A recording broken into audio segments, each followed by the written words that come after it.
Hello student, आज का video उनके लिए है जो उत्तराखंड में फॉरेस्ट गार्ड की भर्ती की तैयारी कर रहे हैं और इंतजार कर रहे हैं उसकी विज्ञप्ति आने का। क्योंकि देखो, उसकी विज्ञप्ति अभी तक जारी नहीं हुई है, जबकि जो आपका यूके ट्रिपल एससी ने परीक्षा का कैलेंडर जारी किया है उसमें आपका 18 अगस्त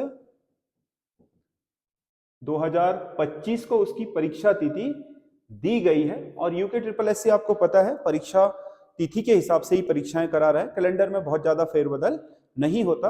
अगर देखो, उत्तराखंड में पंचायती राज के इलेक्शन हुए भी, पहले हुए तो भी इसको बहुत फर्क नहीं पड़ेगा और बाद में जाएंगे तो भी इसको बहुत फर्क नहीं पड़ेगा, क्योंकि नवंबर अक्टूबर नवंबर में चले जाएंगे तो भी इसको बहुत फर्क नहीं पड़ना है। तो संभवतः ये अपनी परीक्षा तिथि में ही हो जानी है परीक्षा।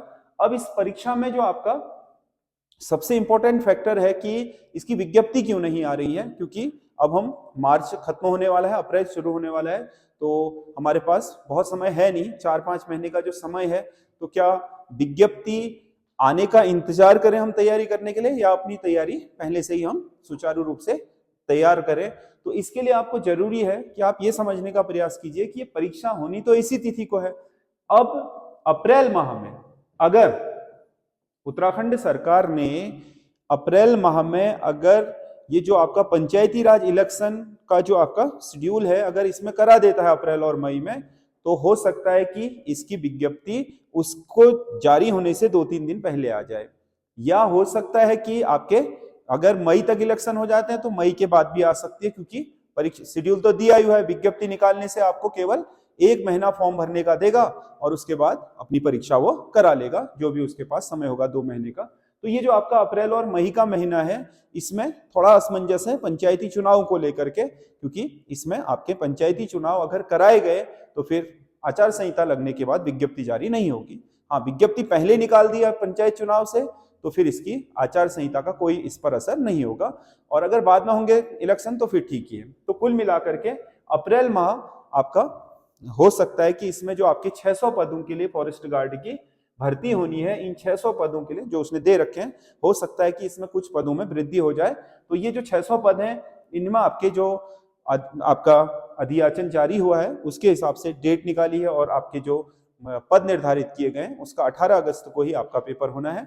आप विज्ञप्ति का इंतजार ना करें, वो प्रत्येक व्यक्ति जो आपका 18 वर्ष से 27 वर्ष आयु के बीच में है, 27 वर्ष तक की आयु में है, वो इस फॉर्म को भर पाएगा। उन लोगों के लिए थोड़ा दिक्कत है जिन लोगों की आयु सीमा आपके या तो शुरुआत में होने वाली है या अंत में खत्म होने वाली है, यानी कि दोनों फेर में है आयु सीमा के। तो उन लोगों के लिए थोड़ा असमंजस की स्थिति है कि इसमें क्या होगा। अगर देखो वो मार्च तक निकाल देता तो ये जनवरी से लेता, अब अप्रैल के बाद आएगी तो संभवतः ये जुलाई को ही आपके तिथि मान करके चलेगा, जन्म तिथि, वहां से आप अपनी गणना कर सकते हैं। तो कुल मिलाकर के जो भी आपके परीक्षार्थी नए शामिल हो रहे हैं, 18 वर्ष की आयु पार कर रहे हैं या जो 27 वर्ष की पूरी कर रहे हैं, उन दोनों लोगों के लिए थोड़ा संशय है, बाकी अन्य किसी के लिए कोई संशय नहीं है।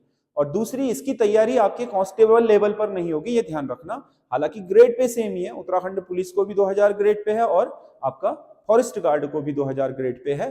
तो इसमें आप ये मान के चल लीजिएगा कि इनमें पेपर समान नहीं। इसकी 2 वजह है। पहली वजह तो यह है आयु सीमा ज्यादा है। आयु सीमा जहां पुलिस में 18 से 22 वर्ष है, वहीं इसमें 18 से 27 वर्ष है। तो 5 वर्ष काफी आपके एक जो युवा होता है उसके लिए मैच्योरिटी का वो ऊपर लेवल थोड़ा ज्यादा मांगेगा। और दूसरा कारण क्या है, पुलिस के फिजिकल के नंबर भी जुड़ते हैं, फॉरेस्ट गार्ड के फिजिकल के नंबर आपके मेरिट में नहीं जुड़ते हैं। क्वालिफाइंग है वो, जो भी उसका फिजिकल स्टैंडर्ड है, मतलब दौड़ वगैरह है जो आपका, वो सब 25 किलोमीटर दौड़ है 4 घंटे में, जो सबसे मेन उसका जो इवेंट है उसकी परीक्षा का जो फिजिकल परीक्षा है, तो वो आपका जुड़ेगा नहीं, मेरिट में नहीं जुड़ेगा। मेरिट उसमें केवल रिटर्न से बननी है। तो इसलिए ये मान के चल लीजिएगा कि जो हाल ही में आपका कनिष्ठ सहायक की परीक्षा आयोजित हुई है दिसंबर में, जो 19 आपका 19 जनवरी को जो आपका कनिष्ठ सहायक की परीक्षा आयोजित हुई थी, तो मान लीजिएगा कि उसी का बिल्कुल समकक्ष आपका फॉरेस्ट गार्ड की परीक्षा का पेपर का स्टैंडर्ड होगा। तो उसी के आधार पर आप अपनी तैयारी को जारी रखिएगा, क्योंकि तैयारी करने के लिए विज्ञप्ति की आस में लगे रहना ये बहुत बुद्धिमत्तापूर्ण नहीं है।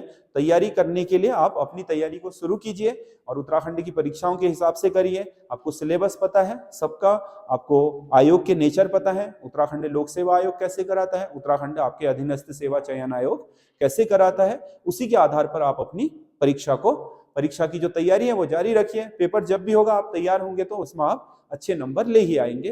तो आप इसकी विज्ञप्ति का इंतजार मत कीजिए, आप इस तारीख को टारगेट करके चलिए कि 18 अगस्त को हमने आपका फॉरेस्ट गार्ड की परीक्षा देनी है और उस लेवल की पढ़ाई करनी है जो कनिष्ठ सहायक का पेपर आया हुआ है। इन दोनों बातों को आप ध्यान में रखिएगा, इसी आधार पर अपनी तैयारी जारी रखिएगा। बाकी हमारे साथ जुड़े रहिए, हम लगातार आपके लिए पेपर ला रहे हैं UKSSC के पैटर्न पर अपने YouTube चैनल पर, और हमारी जो PDF है वो सब आपके हमारे जो संजय देव क्लासेज करके टेलीग्राम चैनल है वहां प्राप्त हो जाएगा। डेप्थ में पढ़ाई करनी है, आपको हर टॉपिक वाइज पढ़ाई करनी है, तो आप हमारे ऐप SS स्टडी ऐप से हमारे कोर्स को भी परचेज कर सकते हैं। बाकी जानकारी के लिए आप चैनल के डिस्क्रिप्शन में जाकर के वहां से हमारे नंबर में बात करके आप अपनी जो क्वेरीज है उनका पता कर सकते हैं, और आपकी जो कमेंट है वो भी हमारे लिए काफी महत्वपूर्ण है, इनको भी ध्यान में रखिएगा। बाकी जो पिछला हमारा वीडियो था जो हमने 100 नंबर का दिया था, उसमें अगस्त क्रांति को लेकर के बहुत सारे बच्चों ने डाउट करा है कि 9 अगस्त 1942 को भारत छोड़ो आंदोलन शुरू हुआ था। 9 अगस्त नहीं है, 8 ही अगस्त है। 8 अगस्त को ही आपका अगस्त क्रांति कहा जाता है। 9 अगस्त के दिन आपके महात्मा गांधी और शीर्ष नेताओं को पकड़ने के लिए अंग्रेजों ने आपके ऑपरेशन 0 आवर चला करके सभी को जेल में डाल दिया था। अगस्त क्रांति का दिन 9 अगस्त नहीं है, 8 ही अगस्त है, ये कंफर्म है।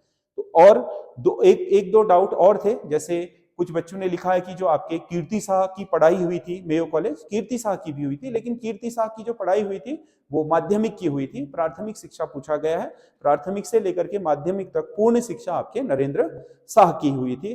तो जो आपके डाउट हैं कमेंट से हमें पता चलते हैं, उन डाउटों को भी हम क्लियर करा देते हैं। और आपके बहुत सारे आप जो क्वेश्चन है, क्वेश्चन को आप पूरा पढ़ लीजिए कि उसमें पूछा क्या गया है, क्योंकि बहुत सारी चीजें ऐसी होती हैं कि हम पूछ कुछ और रहे होते हैं और आप समझ कुछ और लेते हैं, क्योंकि क्वेश्चनों के स्तर अलग अलग होते हैं। उसकी वजह से प्रश्न पूरा पढ़ने के बाद आप उसे फैक्ट चेक कर सकते हैं, वो आपको पता भी चल जाएगा। बाकी आप कमेंट पे डाल दोगे तो अगली वीडियो में हम उन सारी चीजों को क्लियर करा देते हैं। तो आप हमारे साथ बने रहिए और हमें अपनी कमेंट करते रहिए, हमारा वीडियो को लाइक कीजिए। धन्यवाद।